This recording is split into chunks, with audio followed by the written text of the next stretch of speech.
everyone's talking about the Ukraine war and Russia, but the reason African countries are hungry is because their ability to produce their food was destroyed by the right to dump by Cargill.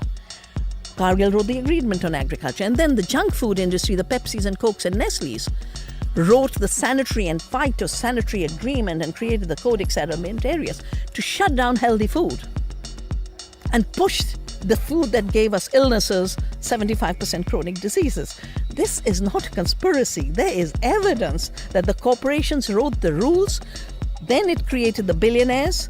Now the billionaires rule the world. For me, the optimism is a pathetic group of ignorant, selfish men are not more powerful than all the people who've occupied the palace of the president in Sri Lanka, the farmers who've occupied the streets of Netherlands.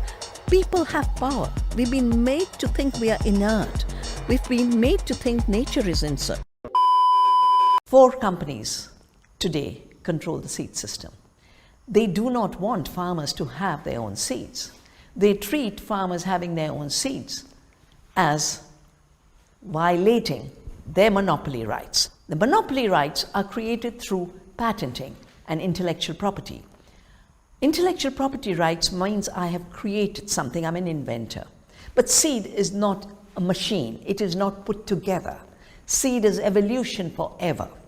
Seed is renewable.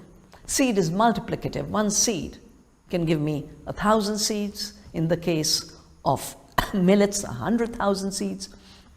When seeds are made non-renewable and seeds are designed for use of chemicals, what happens is biodiversity starts to disappear.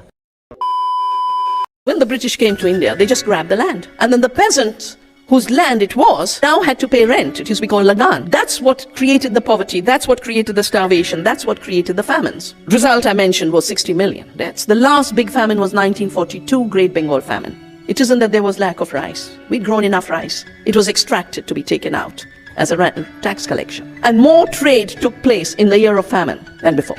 Amartya Sen, our Nobel laureate, has written an entire book on this, that it wasn't lack of rice that led to the famine of 1942, but it was the greed of the empire. And women came out and started an amazing movement called Tebhaga, and we need an equivalent everywhere in the world now, where they said, Jaan debo, dhaan debo na. We will give our lives, we will not give you our rice. That 1942 movement became known then as the Quit India movement, telling the British Empire, time for you to quit. And eventually in 1947, they had to.